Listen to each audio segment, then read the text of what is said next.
আসসালামু আলাইকুম। সরকারি চাকরি ১১ থেকে ২০ গ্রেড প্রস্তুতি পর্বে বাংলা বিষয়ের কারক এবং বিভক্তি লেকচারে আপনাদের সবাইকে জানাচ্ছি স্বাগতম। সরকারি ৩য় শ্রেণীর বা ৪র্থ শ্রেণীর নিয়োগ পরীক্ষায় কারক ও বিভক্তি হতে প্রশ্ন আসার সম্ভাবনা ৯৫%। কারক ও বিভক্তি সংক্রান্ত প্রশ্নের সঠিক উত্তর প্রদানের জন্য নিচের আলোচনাটি মনোযোগের সাথে দেখুন। প্রথমে হচ্ছে আমাদেরকে বিভক্তি পরিচিতি ও প্রকারভেদ সম্পর্কে জানতে হবে। বাক্য গঠনের ক্ষেত্রে একটি শব্দের সাথে অন্য শব্দের সংযোগ স্থাপনের জন্য যে বর্ণ বা বর্ণসমষ্টি যুক্ত হয় তাকে বিভক্তি বলে। যেমন ইমারত তৈরির ক্ষেত্রে একটি ইটের সাথে আরেকটি ইটের সংযোগ স্থাপনে সিমেন্টের যেমন ভূমিকা, ঠিক একইভাবে বাক্য গঠনে শব্দের সাথে শব্দের সংযোগ স্থাপনের জন্য বিভক্তির ভূমিকাও ঠিক তেমনি। নিচের উদাহরণ দুটি ব্যাখ্যা এবং বিশেষ নোট সহ লক্ষ্য করুন।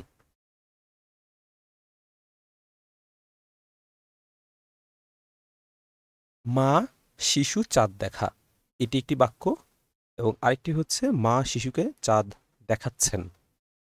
প্রথম বাক্যটিতে বিভক্তিযুক্ত না হওয়ায় শব্দগুলো দ্বারা বাক্য গঠিত হয়নি এবং শব্দগুলো পদ নয়। দ্বিতীয় বাক্যটিতে শব্দের সাথে বিভক্তি যুক্ত হওয়ায় বাক্য গঠিত হয়েছে এবং এই শব্দগুলোর প্রত্যেকটি এক একটি পদ। বিশেষ ঘোষণা, এটা একটু দেখে রাখুন। শব্দের সঙ্গে বিভক্তি যুক্ত হলে তখন সেগুলোকে বলা হয় পদ। বাক্যে বিভক্তি ছাড়া কোনো পদ থাকে না বলে ধরা হয়।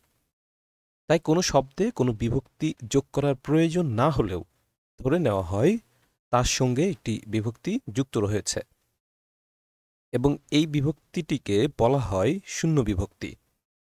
উপরের বাক্যটিতে মা ও চাঁদ শব্দ দুটির সঙ্গে কোনো বিভক্তি যোগ করার প্রয়োজন হয়নি, তাই ধরে নিতে হবে এই শব্দ দুটির সঙ্গে শূন্য বিভক্তি যোগ হয়ে এগুলো বাক্যে ব্যবহৃত হয়েছে এবং এই দুটিও এখন পদ। কারক এর ক্ষেত্রে চতুর্থ বিভক্তি শুধু সম্প্রদান কারকে যুক্ত হয়, অন্যান্য কারকে যুক্ত হয় না।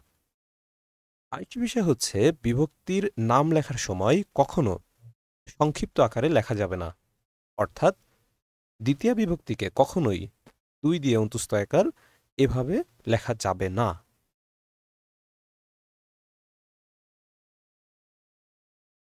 বাংলা শব্দ বিভক্তি হচ্ছে ৭ প্রকার।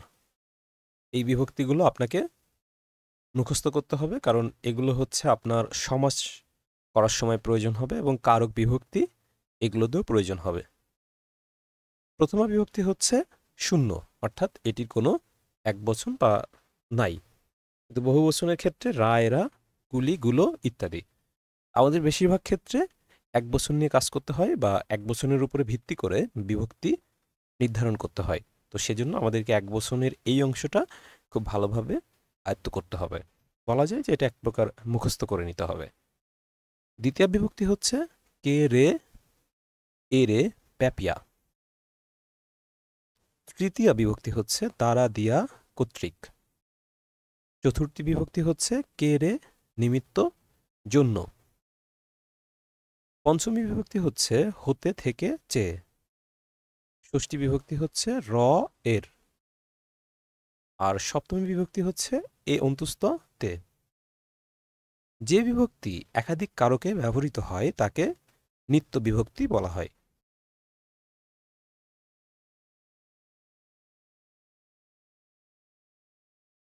কারক পরিচিতি, প্রকারভেদ ও প্রস্তুতি। বাক্যের ক্রিয়াপদের সাথে নামপদের সম্পর্ককে কারক বলা হয়। কারক হচ্ছে মোট ৬ প্রকার: কর্তৃকারক, কর্মকারক, করণকারক, সম্প্রদানকারক, অপাদানকারক এবং অধিকরণকারক। কারক প্রস্তুতির জন্য কর্তা, ক্রিয়া এবং কর্ম সম্পর্কে স্বচ্ছ ধারণা থাকতে হবে। কর্তা, এটা ইংলিশে হচ্ছে সাবজেক্ট। বাক্যে যে বিশেষ্য বা সর্বনাম পদ ক্রিয়া সম্পন্ন করে তাকে কর্তা বলে, অর্থাৎ যে কাজ করে সেই কর্তা। নিচের বাক্য দুইটি লক্ষ্য করুন।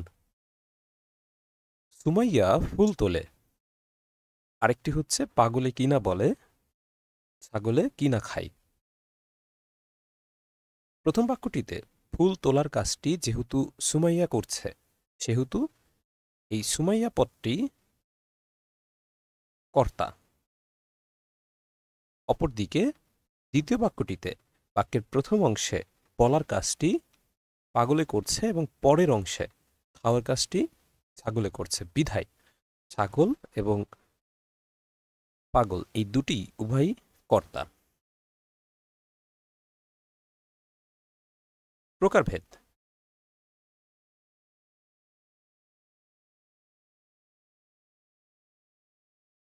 ক্রিয়া সম্পাদনের বৈশিষ্ট্য অনুসারে কর্তা প্রধানত 4 প্রকার: মুখ্য কর্তা, প্রযোজক কর্তা, প্রযোজ্যকর্তা এবং ব্যথেয়ার কর্তা।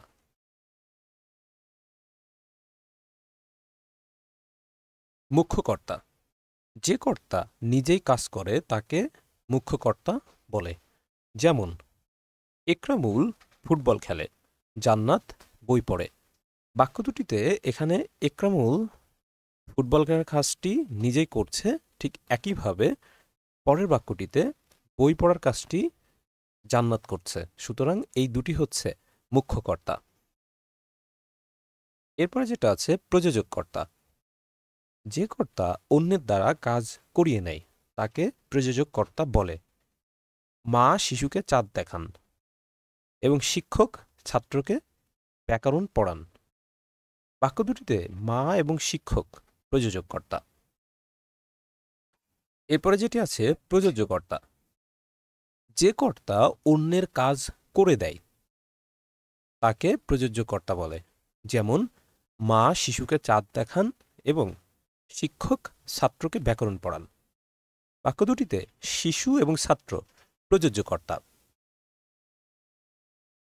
একইভাবে আরেকটি উদাহরণ হচ্ছে রাখাল গরুকে ঘাস খাওয়ায়।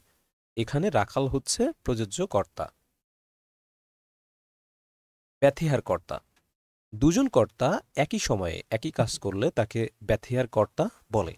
যেমন রাজায় রাজায় লড়াই, বাঘে মহিষে এক ঘাটে জল খায়।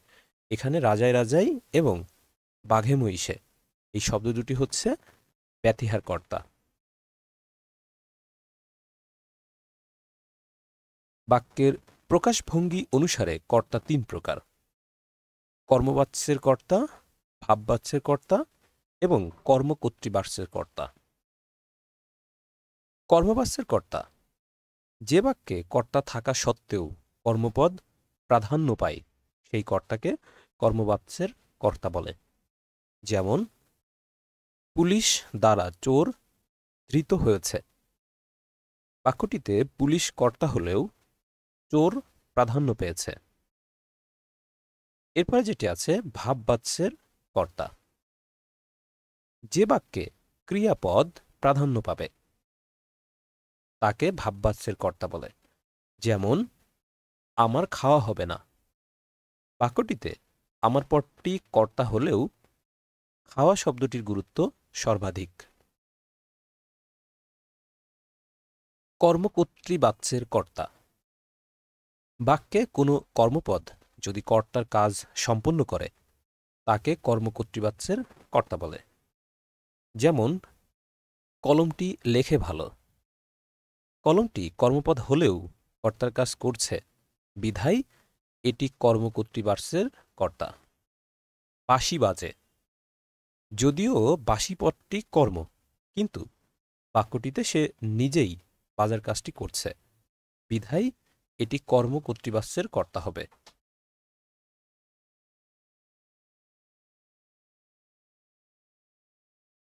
এরপরে আছে ক্রিয়া। ক্রিয়া মানে হচ্ছে ইংরেজিতে ভার্ব। বাক্যের অন্তর্গত যে পদ দ্বারা করা, হওয়া বা থাকা বোঝায়, অর্থাৎ কাজ করা জাতীয় যেটাকে বোঝায়, আমরা যেটাকে ক্রিয়া বা ভার্ব বলি, সেটি হচ্ছে ক্রিয়া। যেমন ঘোড়া ঘাস খায়। খাওয়া একটি কাজ, সুতরাং এটি ক্রিয়া। হাফিজ বাড়ি যায়, যাই শব্দটি দ্বারা করা বোঝাচ্ছে, তাই এই শব্দটি একটি ক্রিয়া বা ভার্ব। এরপর আছে যেটা কর্ম। কর্মর ইংরেজি হচ্ছে অবজেক্ট। কর্তা বা সাবজেক্ট যাকে আশ্রয় করে ক্রিয়া সম্পাদন করে তাকে কর্ম বলে। অর্থাৎ কর্তা যাকে বা যা নিয়ে কাজ করে তাকে কর্ম বলে। সোমা মালা গাঁথে। বাক্যটিতে সোমা পদটি কর্তা। সোমা গাঁথা কাজটি মালাকে আশ্রয় করে সম্পূর্ণ করে, বিধায় মালা একটি কর্ম। বাবা একটি কলম দিলেন। বাক্যটিতে বাবা পদটি হচ্ছে কর্তা। বাবা দেওয়ার কাজটি কলমকে আশ্রয় করে সম্পূর্ণ করেছে, বিধায় কলম একটি কর্ম। এখানে সহজে কর্ম চেনার জন্য ব্যাখ্যাসহ নিচের উদাহরণগুলো অনুশীলন করুন। তার আগে একটা জিনিস আমাদেরকে মাথায় রাখতে হবে, ক্রিয়াকে, অর্থাৎ ক্রিয়া মানে হচ্ছে ভার্ব, ক্রিয়াকে কি বা কাকে তারা প্রশ্ন করলে যে উত্তর পাওয়া যায় তাই হচ্ছে কর্ম বা অবজেক্ট। কিছু উদাহরণ এবং সেটার বাস্তবায়ন আমরা একটু দেখে নিচ্ছি। পাহাড় নড়াই সাধ্যকার। প্রশ্ন করুন কি নড়াই? উত্তর আসছে পাহাড়। সুতরাং পাহাড় হচ্ছে আমাদের কর্ম বা অবজেক্ট। এরপরে দেখেন নীল আকাশের নিচে আমি রাস্তা চলেছি একা। ভার্বকে প্রশ্ন করুন কি চলেছি? উত্তর আসছে রাস্তা। সুতরাং রাস্তা হচ্ছে কর্ম। সর্বাঙ্গে ব্যথা, ঔষধ দিব কোথা? প্রশ্ন করুন কি দিব? উত্তর হচ্ছে ঔষধ। সুতরাং ঔষধ হচ্ছে কর্ম। রেখো মা দাসের মনে। প্রশ্ন করুন কাকে মনে রেখো? উত্তর হচ্ছে দাসেরে। এই দাসেরে হচ্ছে কর্ম বা অবজেক্ট। মাকে মনে পড়ে। কাকে মনে পড়ে? উত্তর হচ্ছে মাকে। মাকে হচ্ছে কর্ম। জিজ্ঞাসিব জনে জনে। কাকে জিজ্ঞাসিব? উত্তর হচ্ছে জনে জনে। সুতরাং এই জনে জনে হচ্ছে কর্ম। বিহগে ললিত গীতি শিখায়েছে ভালোবেসে। কাকে ললিত গীতি শিখায়েছে? উত্তর হচ্ছে বিহগে। সুতরাং এটাই হচ্ছে কর্ম। এখন আসেন আরেকটা জিনিস, সেটা হলো কর্ম বা অবজেক্ট যেটা, এটি আবার দুই প্রকার। একটা হচ্ছে মুখ্য কর্ম যেটি সাধারণত বস্তুবাচক হয়ে থাকে, আরেকটি হচ্ছে গৌণ কর্ম যেটি সাধারণত ব্যক্তিবাচক হয়ে থাকে। যেমন দেখুন শিক্ষক আমাকে ল্যাপটপ দিলেন। এই যে আমাকে, এটি হচ্ছে ব্যক্তিবাচক, এটি গৌণ কর্ম। ল্যাপটপ শব্দটি হচ্ছে বস্তুবাচক, মুখ্য কর্ম। ইংরেজির ভাষায় গেলে ব্যক্তিবাচক হচ্ছে ইনডাইরেক্ট অবজেক্ট এবং বস্তুবাচক হচ্ছে ডাইরেক্ট অবজেক্ট। তাহলে আমাদের মোটামুটি কারক এবং যে বিভক্তির বেসিক জিনিসগুলো জানা দরকার, আমরা সেগুলো খুব ভালো মতো আলোচনা করলাম এবং আশা করি আপনারা এগুলোর মাধ্যমে ওই বেসিক জিনিসগুলো খুব ভালো মতো বুঝে যাবেন। এখন আমরা মূল আমাদের যে আলোচনা, অর্থাৎ কারকের যে আলোচনা, সেটাতে যাচ্ছি। আজকের এটাতে আমরা হচ্ছে কারকের চেষ্টা করব বেশ কিছু দূর পর্যন্ত দেখানোর। কারকে হয়তো 2টা বা 3টা ভিডিও আসতে পারে। একটাতে আমরা নবম দশম শ্রেণীর নতুন ব্যাকরণের যে আলোচনাটা করা হয়েছে সেটার একটা আমরা হচ্ছে আলোচনা দেখিয়ে দিব আপনাদেরকে। তো চলেন শুরু করি। কর্তৃকারক। কর্তৃকারকের সংজ্ঞা হচ্ছে বিশেষ্য বা সর্বনাম ক্রিয়া সম্পূর্ণ করলে তাকে কর্তৃকারক বলে। অর্থাৎ বিশেষ্য মানে হচ্ছে নাউন, সর্বনাম মানে হচ্ছে প্রোনাউন। এই বিশেষ্য বা সর্বনাম যদি ক্রিয়া সম্পূর্ণ করে, অর্থাৎ ভার্বের কাজ করে, তখন তাকে কর্তৃকারক বলে। সহজে কর্তৃকারক বের করার জন্য ক্রিয়াকে, ক্রিয়া মানে হচ্ছে আমরা জানবো যে ভার্ব, ক্রিয়াকে কে বা কারা এটা দ্বারা প্রশ্ন করলে যে উত্তর পাওয়া যায় সেটিই হচ্ছে মূলত কর্তৃকারক। যেমন আমরা একটু উদাহরণ দেখে মিলিয়ে নিচ্ছি। পাগলে কি না বলে, এখানে বলে হচ্ছে ভার্ব বা কর্ম। একে প্রশ্ন করুন যে কে বলে, উত্তরে আসতেছে পাগল। সুতরাং এই পাগল হচ্ছে কর্তৃকারক। মাথায় রাখবেন পাগল হয় নাউন হবে অথবা প্রোনাউন হবে। যেহেতু পাগল এখানে নাউন, সুতরাং আমরা এটাকে কর্তৃকারক বলছি। এরপরে যেটা আছে ছাগলে কি না বলে, প্রশ্ন করুন, সরি এটা হবে হচ্ছে ছাগলে কি না খায়। প্রশ্ন করুন কে খায়, উত্তর আসছে ছাগলে। সুতরাং ছাগল হচ্ছে কর্তৃকারক। এরপরে দেখুন কোকিল ডাকে। প্রশ্ন করুন কে ডাকে, উত্তর কোকিল। গুণহীন চিরদিন থাকে পরাধীন। প্রশ্ন করুন কে পরাধীন থাকে, উত্তর হচ্ছে গুণহীন। ঘোড়া ঘাস খায়। এই যে খায়, এটা হচ্ছে কি আমাদের ভার্ব। একে প্রশ্ন করুন কি খায় বা কে খায়, উত্তর হচ্ছে ঘোড়া। সুতরাং এটা হচ্ছে আমাদের কর্তৃকারক। তারা ফুটবল খেলে। প্রশ্ন করুন কারা খেলে, উত্তর হচ্ছে তারা। এই তারা হচ্ছে কর্তৃকারক। এরপরে দেখুন কর্তৃকারক নির্ধারণ। যে পদটির কারক নির্ণয় করতে হবে, সেই পদটি যদি কোনো কাজ করে তাহলে সেটিই হবে কর্তৃকারক। আমরা একটু উদাহরণ দেখি।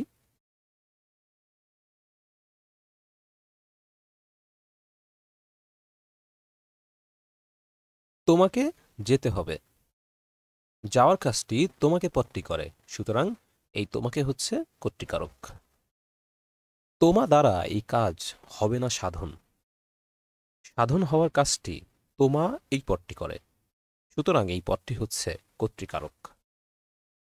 চোরে না শুনে ধর্মের কাহিনী, না শোনার কাজটি চোরে করছে, সুতরাং এই চোরে হচ্ছে কর্তৃকারক। বুলবুলিতে ধান খেয়েছে, খাজনা দিব কিসে, ধান খাওয়ার কাজটি বুলবুলি এই পদটি করছে, সুতরাং বুলবুলি হচ্ছে কর্তৃকারক। পাখি সব করে রব, রাতি পোহাইল। রব করার কাজটি পাখি সব করে, সুতরাং এই পদটি হচ্ছে কর্তৃকারক।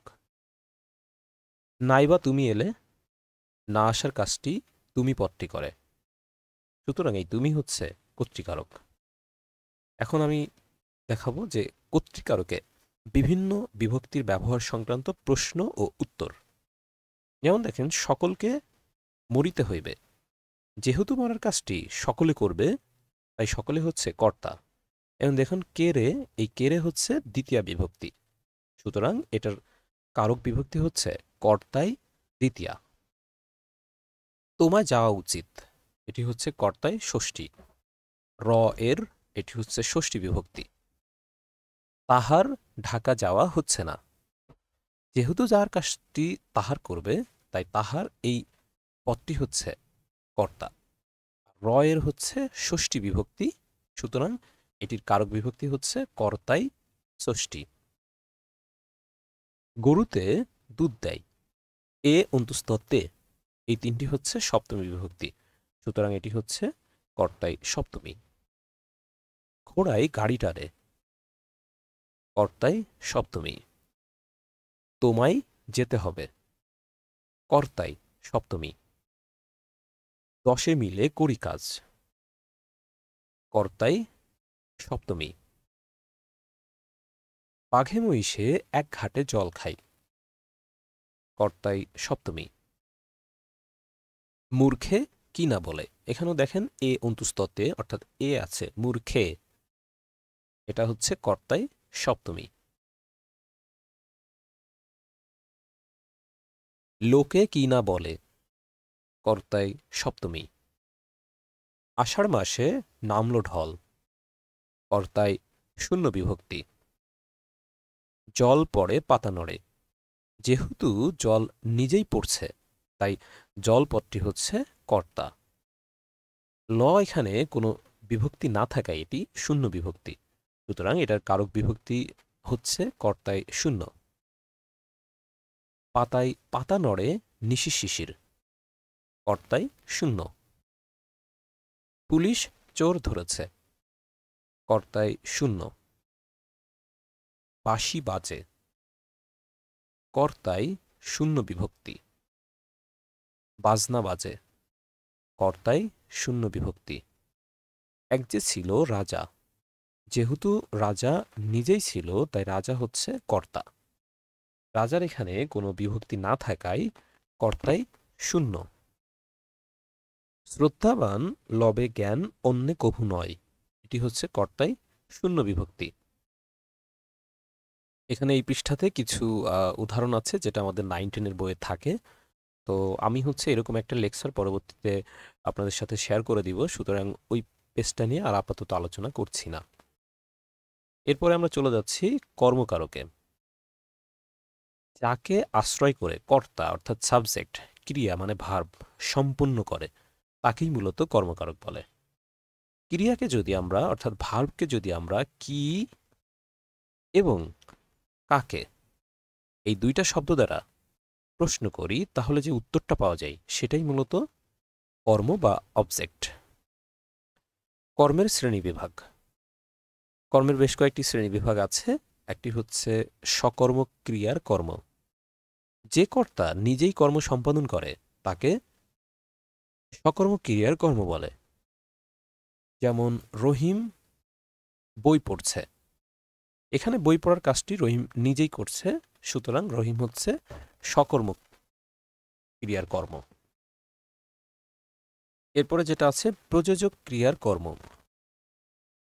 যে কর্তাকে কেউ কাজে নিয়োজিত করে তার কর্মকে প্রযোজক ক্রিয়ার কর্ম বলে। যেমন রহিমকে ভাত খাওয়াও, অর্থাৎ ভাত খাওয়ানোর কাজটি অন্য কেউ একজন করে দিচ্ছে। এরপরে যেটা আছে সমধাতুস কর্ম।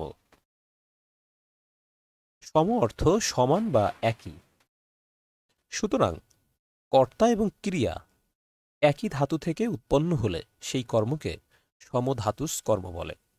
যেমন খুব এক ঘুম ঘুমিয়েছি, ঘুম এবং ঘুমিয়েছি এই দুটি ঘুম ধাতু থেকে উৎপন্ন হয়েছে, এই জন্য এটিকে সমধাতুস কর্ম বলা হয়। এরপর আরেকটা বিষয় আছে, সেটা হচ্ছে উদ্দেশ্য এবং বিধেয়। একটি বাক্যে দুইটি কর্মপদ থাকলে প্রধান কর্মটিকে বলা হয় উদ্দেশ্য এবং তুলনামূলক কম প্রধান কর্মটিকে বলা হয় বিধেয় কর্ম। এক্ষেত্রে প্রথম কর্মটি উদ্দেশ্য এবং দ্বিতীয় কর্মটি বিধেয় কর্ম হবে বলে বিবেচিত হয়। যেমন দুধকে মোরা দুগ্ধ বলি, এই দুধকে হচ্ছে উদ্দেশ্য কর্ম এবং দুগ্ধ হচ্ছে বিধেয় কর্ম। ঠিক একইভাবে আগুনকে আমরা অনল বলি, আগুন হচ্ছে উদ্দেশ্য কর্ম এবং অনল হচ্ছে বিধেয় কর্ম। হলুদকে আমরা হরিদ্রা বলি, হলুদকে হচ্ছে উদ্দেশ্য কর্ম এবং হরিদ্রা হচ্ছে বিধেয় কর্ম। তাহলে আমরা সহজে কর্মকারক বের করার জন্য ক্রিয়াকে কি এবং কাকে দ্বারা প্রশ্ন করলে যে উত্তর পাওয়া যাবে সেটিই হচ্ছে আমাদের কর্মকারক। উপরে বর্ণিত যে নিয়মগুলো আলোচনা হলো সেই অনুসারে কি এবং কাকে দ্বারা প্রশ্ন করে কর্মকারক বের করার কিছু উদাহরণ। তোমাকে বেশ মানিয়েছে, প্রশ্ন করুন কাকে মানিয়েছে। উত্তর হচ্ছে তোমাকে। এই তোমাকেই হচ্ছে কর্মে দ্বিতীয়া, কারণ হচ্ছে কে বা রে এটাকে সাধারণত আমরা দ্বিতীয়াতে ব্যবহার করি বা চতুর্থতে ব্যবহৃত হয়, এখানে তোমাকে হচ্ছে দ্বিতীয়া হিসেবে ব্যবহৃত হয়েছে। রেখো মা দাসেরে মনে, প্রশ্ন করুন কাকে মনে রেখো। উত্তর আসছে দাসেরে, সুতরাং এই দাসেরে হচ্ছে কর্মে দ্বিতীয়া বিভক্তি। ধোপাকে কাপড় দাও, কর্মে দ্বিতীয়া। পুলিশে খবর দাও, কর্মে সপ্তমী। এখানে তালিবস্য একার সে, তার মানে এখানে হচ্ছে এ বিভক্তি আছে এবং এ অন্তস্ততে এই তিনটা বিভক্তি হচ্ছে সপ্তম বিভক্তি, সপ্তমী বিভক্তি। আমার কুরআন পড়া হয়েছে, কর্মে শূন্য। আলো চাই, অন্ন চাই, চাই মুক্ত বায়ু, এটি হচ্ছে কর্মে শূন্য বিভক্তি। খুব ঠকা ঠকেছি, এটি হচ্ছে কর্মে শূন্য বিভক্তি। ডাক্তার ডাকো, কর্মে শূন্য বিভক্তি। পুলিশ ডাকো, কর্মে শূন্য বিভক্তি। ব্যাঘ্র নিহত হয়েছে, কর্মে শূন্য বিভক্তি।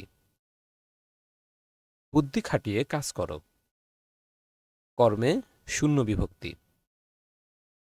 মেয়েটি মালা গাঁথে, কর্মে শূন্য বিভক্তি। শাক দিয়ে মাছ ঢেকো না, কর্মে শূন্য বিভক্তি। করিলাম মন শ্রী বৃন্দাবন, আবার কি আসিবে ফিরে, এটি হচ্ছে কর্মে শূন্য বিভক্তি। এখানেও বেশ কিছু উদাহরণ দেওয়া আছে, তো আমরা হচ্ছে এগুলা পরবর্তীতে একটা লেকচারে সবগুলো দেখিয়ে দিব। তো আমাদের কারকের লেকচারে আজকে এই পর্যন্তই। আমরা পরবর্তী হচ্ছে আপনাদেরকে আমাদের একটা শিট লেখা আছে, সেই লেখা শিট থেকে বাকি যে কারকগুলো আছে এবং আরও যদি সুযোগ থাকে 9-10-এর যে নতুন ব্যাকরণ বই, সেই ব্যাকরণ বইয়ে যেভাবে কারকগুলো আছে সেটার উপরে একটা নোট আপনাদের সাথে শেয়ার করব। ভালো থাকবেন, ধন্যবাদ।